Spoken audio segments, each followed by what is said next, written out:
கிறிஸ்துவுக்குள் பிரியமானவர்களே, உங்களை யாவருக்கும் ஆண்டவரும் உலக இரட்சகருமாகிய இயேசுவின் நாமத்தினால் வாழ்த்துதல். ஆண்டவர் மனிதனை மண்ணினாலே உருவாக்கி அந்த மனிதனுக்கு ஜீவ சுவாசத்தை ஊதினார். அந்த மனுஷன் பிழைக்கிறவனாக மாறினான். அந்த மனிதனுக்கு ஆவி, ஆத்துமா, சரீரம் என்ற 3 வகையான காரியங்களை அந்த மனிதனுக்குள் வைத்தார். பறவைகளுக்கும் 5 அறிவு உள்ளது, மிருகங்களுக்கும் 5 அறிவு உள்ளது, மனிதனுக்கும் 5 அறிவு உள்ளது. ஒரு அறிவு எக்ஸ்ட்ரா ஆண்டவர் ஆன்மா என்ற அறிவை மனிதனுக்கு கொடுத்தார். இந்த மனிதன் எல்லாவற்றையும் ஆண்டு கொள்ளுகிறவனாகத்தான் ஆண்டவர் உண்டாக்கினார். மனிதன் பாவம் செய்ததினாலே அவன் ஆண்டு கொள்ளுகிற காரியத்திலிருந்து தூரமாக தள்ளப்பட்டான். தன்னையே தான் ஆண்டு கொள்ளாதபடிக்கு பாவமானது அந்த மனிதனை ஆண்டு கொண்டது.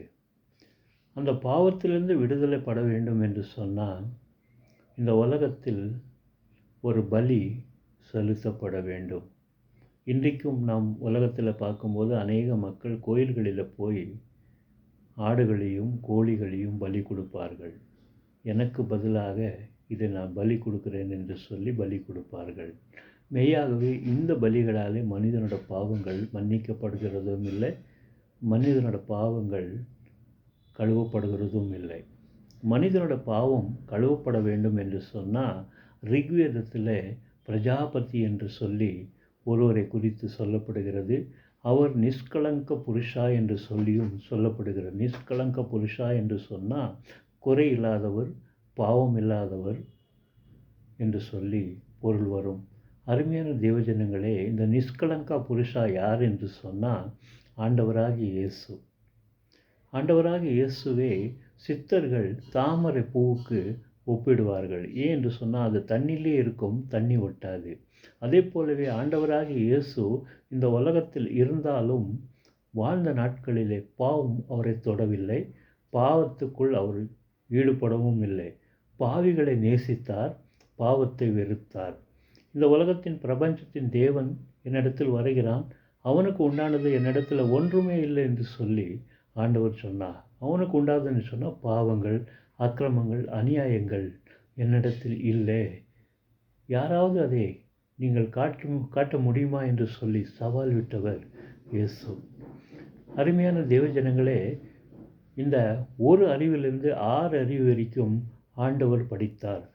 1 அறிவு இருக்கிறது மரம், 2 அறிவு இருக்கிறது மண்புழு, அதுக்கு வாயும் உடம்பு மட்டும் இருக்கும். 3 அறிவு இருக்கிறது நண்டு போல இருக்கிற காரியங்கள், அதுக்கு 3 அறிவு உண்டு. 4வது அறிவு சர்பஞ்சாதிகள், சர்பத்துக்கு 4 அறிவு உண்டு. 5 அறிவு மிருகங்களுக்கும் பறவைகளுக்கும் பட்சிகளுக்கும் உண்டு.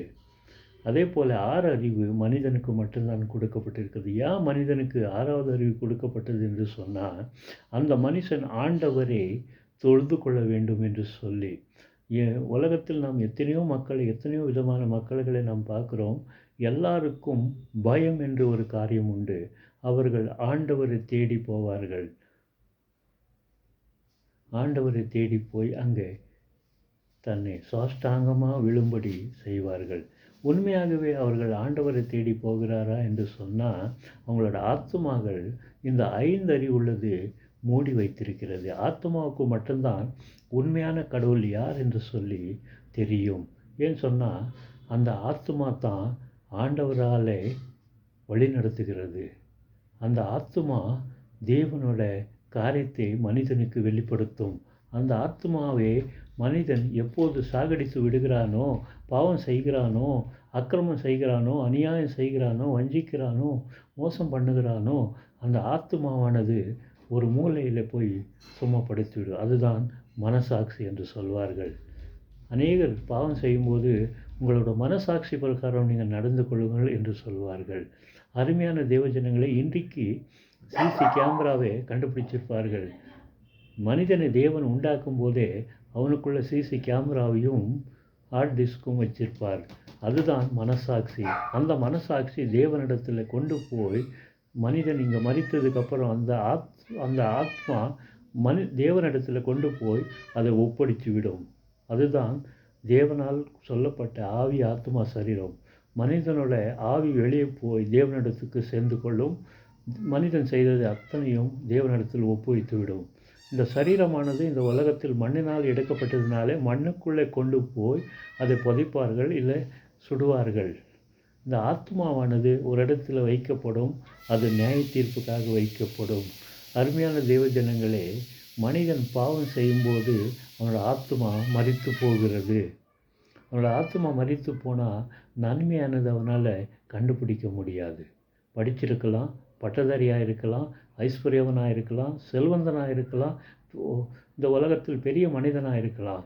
தான் செய்கிற பாவம் மற்றவர்களால் சொல்லப்பட்டால் மட்டும்தான் அந்த மனிதனுக்கு பாவத்தை குறித்து அறிவரும்.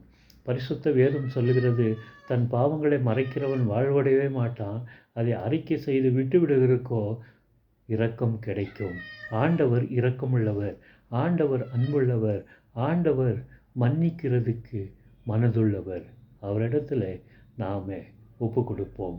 ஆண்டவராகிய இயேசு நம்மை இன்றைக்கும் நேசிக்கிறார், நாளைக்கும் நேசிப்பார், எப்போதும் நேசிப்பார். நேசிக்கிறவரிடத்தில் நம்மை ஒப்பு கொடுக்கும். ஆமேன். அல்லேலூயா.